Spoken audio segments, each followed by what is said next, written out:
அனைவருக்கும் வணக்கம். நம்மள தூண்டில் பயணம் இன்றும் தொடர்கிறது. அந்த வகையில் எங்கே வந்திருக்கோம் அப்படின்னா புல்லாவளி, அதாவது முள்ளக்காடு அப்படின்னு சொல்லக்கூடிய புல்லாவளி. போன சீசனுக்கு முந்தின சீசனில் நம்ம அந்த இடத்துல நல்லா பயங்கரமாக பிடிச்சிருந்தோம்.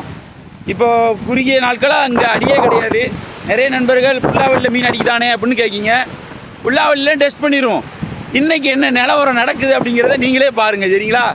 யார் யார் மீன் பிடிக்கா, நமக்கு மீன் மாட்டுதா மாட்டலையா, மொட்டை வாங்கலாமா அப்படிங்கிற எல்லாத்தையுமே மிஸ் பண்ணாமல் பாருங்கள், சரிங்களா? வாங்க வீடியோக்குள்ளே போகலாம். நண்பா, முதல் மீன் சாதனை புரிந்து விட்டோம் புல்லாவளியில். ஓடி வர மீன் அடிக்கும் போது போயிட்டாரு. நான் ரொம்ப நேரம் போட்டுட்டு வந்தேன். உங்கள்கிட்ட இன்ட்ரடக்ஷன் கொடுத்துட்டு அப்படியே போட்டுக்கிட்டே வந்திருக்கிறேன். டக்குன்னு இப்போ தான் ஒன்று பிடிச்சிருக்குது. மீன் இருக்கு அப்படிங்கிறதுக்கான ஒரு சுவடு 1/2 கிலோ இருக்கும். 1/2 கேஜியில் ஒன்று அடிச்சிருக்கிறோம். அடுத்து ட்ரை பண்ணி பார்ப்போம், சரிங்களா? தொடர்ச்சியாக பாருங்கள். நான் எப்படி செக் பண்ணுறது அப்படிங்கிற ஒரு சின்ன விளக்கம் தரேன். நீங்கள் பார்த்துட்டு எப்படி இருக்குன்னு சொல்லுங்கள். ரீச்சிங்கில் புதுசாக ஒன்று அறிமுகப்படுத்த போகிறாங்க. சாம்பிள் வந்துருக்குது. ரீச்சிங்கோட கேட்டகரி தான் கரெக்டாக காட்ட முடியாது. சாரி, இப்போதைக்கு பஸ்ஸில் வரல, அதாவது சேல்ஸுக்கு வரல. இப்போ ரீச்சிங்கில் வந்து நல்லா இருக்கா அப்படிங்கிற பார்க்குறக்காக வந்திருக்கு. ட்ரையலுக்கு வந்திருக்கு. அதில் மீன் எப்படி பிடிக்கும் அப்படிங்கிறதையும் காட்டுறேன். இது வந்து வேறு பிராண்ட் மாதிரி தெரியலாம். நான் வந்து ரீச்சிங்கோட ஒரு சின்ன ஒரு இது ஆயிரும். இப்போ வந்து ஒரு என்ன சாம்பிள் தானே, சாம்பிள் கொடுத்துருக்காங்க. இது எப்படி இருக்குது அப்படிங்கிற பார்த்துட்டு இப்போ மார்க்கெட்டில் இறங்கும். நீங்கள் வேணுங்கிற நண்பர்கள் வாங்கி யூஸ் பண்ணிக்கலாம், சரிங்களா? இது ஒரு ரீச்சிங்கோட கேட்டகரி தான். இது இப்போ வந்து ஒரு மீன் பிடிச்சிருந்தோம்ல, இப்போ காசு பண்ணி காட்டுறேன். 20 கிராம் சிக்கலாம், 20 கிராம் பெரிய பட்டு கேளுங்க. ஓ, விழுந்துட்டு உள்ள விட்டுட்டோமா? ஆடி ஆடி அப்படி அடிச்சிட்டோம்னா பார்த்தா டப்புன்னு எடுத்துருவான். பார்க்கலாம் எடுக்க மாட்டான். இப்படி அசைஞ்சிக்கிட்டே இருக்கணும். புல்லாவளியில் பார் அதிகம். நீங்கள் அசைக்கிறத விட்டீங்கன்னா பாருக்குள்ளே மாட்டிக்கிடும். அதனால நீங்கள் அசைஞ்சிக்கிட்டே இருங்க. ஜிக்கு போட்டிங்கன்னா கீழே முங்க விட்டுறாதீங்க, சரிங்களா? தயவுசெய்து எனக்கு தெரிஞ்ச க்ளூ எல்லாத்தையுமே உங்களுக்கு கொடுத்துக்கிட்டு இருக்கிறேன். இது வந்து நம்ம மெகாபி லைன் யூஸ் பண்ணிக்கிட்டு இருக்கோம். 18 mm, சரிங்களா? ரீச்சிங்கில் தான் நம்ம போட்டுக்கிட்டு இருக்கோம். ராடு வந்து என்ன இடத்துல இப்போ நான் யூஸ் பண்ணுற ராடு வேறு. என் ராடு பிரேக் ஆகிடுச்சு. ஒரு நண்பர் வந்து அவங்க யூஸ் பண்ண ராடு நமக்கு தந்தாங்க. அதாவது இதுவும் ஒரு கிஃப்ட் பண்ணது தான். சரி, ராடு இல்லைங்கல்ல, ஏன்ட்ட இருக்கிற ராடை நீ வச்சுக்கோ, யூஸ் பண்ணு அப்படின்னு சொல்லி கொடுத்தாங்க. சிமோனோ ராடு ஸ்கிமிட்டர் அப்படிங்கக்கூடிய ஒரு பிராண்டு, சரிங்களா? இது வந்து காஸ்டிங் ரேட் அதிகமாக பண்ண முடியாது. நமக்கு ஜிக்குக்கு போதுமானது தான். ஆனால் என்ன, பெரிய அளவில் பெரிய மீன்கள் 100க்காக காசு பண்ண முடியாது. அதுக்கு வேறு ஏதாவது ரெடி பண்ணணும். இப்போதைக்கு வேறு வழி இல்லாதனால இதை வச்சு யூஸ் பண்ணிக்கிட்டு இருக்கேன், சரிங்களா? அப்புறம் என்ன ராடு யூஸ் பண்ணுறேன், என்ன ரீல் யூஸ் பண்ணுறேன்னு கேட்பீங்க. ரீல் யூஸ் பண்ணுறது வந்து இது லுக்கானா ஸ்டோன் ஐலாண்டு வெர்ஷன் 1 4000, சரிங்களா? எனக்கு தெரிஞ்சது எல்லாத்தையுமே சொல்லிட்டேன். ராடு என்ன யூஸ் பண்ணுறீங்க, ரீல் என்ன யூஸ் பண்ணுறீங்கன்னு கேட்குற நண்பர்களுக்காக இந்த விளக்கம் கொடுத்துருக்கேன், சரிங்களா? காற்று அதிகமாக இருக்குது. நான் சவுண்டாக தான் பேசுகிறேன். எவ்வளோத்துக்குள்ளே கேட்குது அப்படிங்கிறது தெரியல. கொஞ்சம் கம்மியாக கேட்டாலும் கொஞ்சம் உன்னிப்பாக கவனிச்சு கேளுங்க, சரிங்களா? அடுத்து காசு பண்ணி பார்ப்போம்.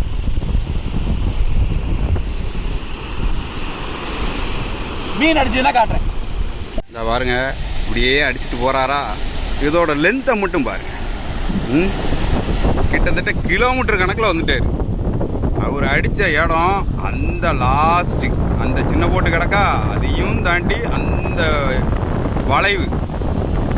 வளைவில் அடித்து இவ்வளோ தூரம் கிட்டத்தட்ட 1 கிலோமீட்டருக்கு மேலே ஜிக்கை தொடர்ந்து போட்டுக்கிட்டே வராரு.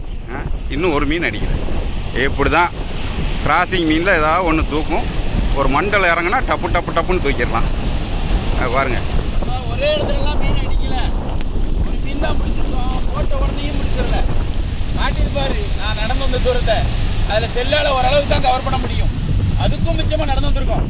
அவ்வளோ தூரம் வந்து தான் ஒரு மீன் அடிச்சிருக்கிறோம்.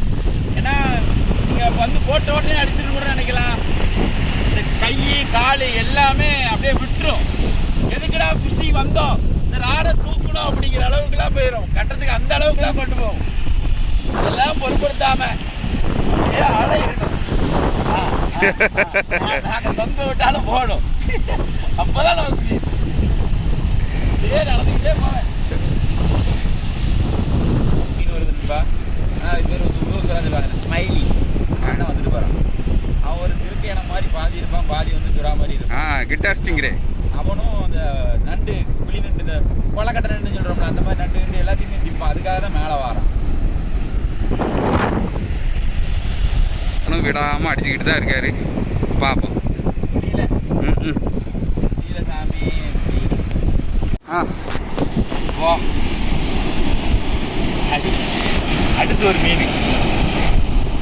இந்த சிக்கன் உங்களுக்கு எல்லாத்துக்கும் தெரிஞ்சிருக்கும், ரீம் சிக்கு தான் அப்படிங்கிறாரு. இது வந்து புழக்கத்தில் இருக்கு, அது ஒன்றும் புழக்கத்தில் வரல. இப்போ சின்ன தானே இருக்குல்ல. ஆமாம். படம் நல்லா செய்த பிடிச்சோம். ம் இப்போ சின்னதாக தான் இருக்கு. ரொம்ப நேரம் கழிச்சு இப்போதான் ஒரு ஸ்ட்ரைக். குறைஞ்சது ஒரு 1 மணி நேரம் 1 மணி நேரம் 1,5 மணி நேரம் வரும். சிம்பிளாக தான் இருந்திருக்கும். தட்டி போயிருக்கும்.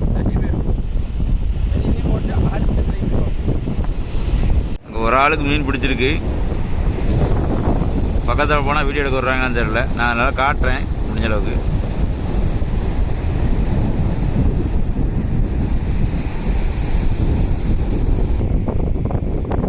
மீன் வருது, என்ன மீன் தெரியல, கொடுவா மாதிரி தெரியுது. பாப்போம் என்ன நடக்குன்னு.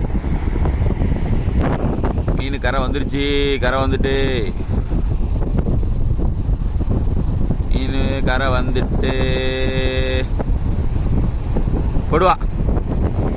கொடுவா மீன் நண்பா. கொடுவா அடித்து விட்டது. சரிங்களா, அதுதான் கொடுவா வாய் வச்சிருக்கு. இவ்வளோ நேரம் போட்டதில் ஒரு மீன் கரை ஏறி இருக்கு. எவ்வளோ ஆங்கிலர் நிற்காங்கன்னு பாருங்க. மீனை காட்டல, அதை எடுத்துட்டு வராரா. கொடுவா மீன் சூப்பர். தலைவர் மீன் அடித்து விட்டார். நம்ம தலையும் மீன் அடித்து விட்டார். என்ன தலை மிதந்து வந்துகிட்டு இருக்கான், மிதந்து வந்துகிட்டு இருக்கான். என்ன சரி பாரு இருக்குன்னு நினைக்கிறேன். ஆமாம் ஃபுல்லாக பாரு தான். நான் அதுக்காக தான் உங்களை வந்து ஜிக்கை வந்து உள்ளே விடாதீங்க, ஜிக் பண்ணிக்கிட்டே இருங்க அப்படின்னு சொல்ல காரணம் அதனால தான். ஃபுல்லாக வந்து பார் இருக்குது. குரூப்பர் உங்களுக்கு அடிச்சிருக்குன்னா உங்களுக்கு தெரியும், அதிலே தெரிஞ்சிடும். சரிங்களா. இப்போ நம்ம புல்லாவளி வந்து நம்ம 2 பார் அடித்தோம். இன்னொரு நண்பர் வந்து ஒரு கொடுவா அடிச்சிருந்தாரு. நம்ம தலைக்கு என்ன மீன் அடிச்சிருக்கேன் அப்படின்னா சும்மா கலர்ஃபுல்லாக பிடிச்சிருக்காரு. நாங்கள் நீங்கள் பிடிச்ச மீன்லாம் பிடிக்க மாட்டோம், வித்தியாசமாக பிடிப்போம் அப்படின்ட்டு வித்தியாசமாக மீனை காட்டியிருக்காரு. Super super super. ஓகேதில்ல ஓகேதில்ல. ஜிக்கில் தான் பிடிச்சிருக்காரு, ரீப் ஜிக்கு தான். ஆனால் ரொம்ப ரிட்டையர்டு கண்டிஷன் வச்சு நொறுக்கு நொறுக்கு நொறுக்கிறாரு. ஆனால் இதுல இருந்து என்ன தெரியுதுன்னா, என்னது கிட்டையிடோ மீன் பார்த்தா ஜிக்கு எடுக்குது. ஆமா, ஆக்ஷனுக்கும் ஜிக்குக்கும் தான். ஆமா ரைட்டு. ஒன்று விசேஷமாக பிடிக்கல, நம்ம கிளம்பிட்டோம். அடித்து பார்த்துக்கிட்டே போகிறோம். பின்னாடி ஆங்கிலர் எவ்வளோ பேர் நிற்காங்கன்னு உங்களுக்கு தெரிஞ்சிருக்கும்.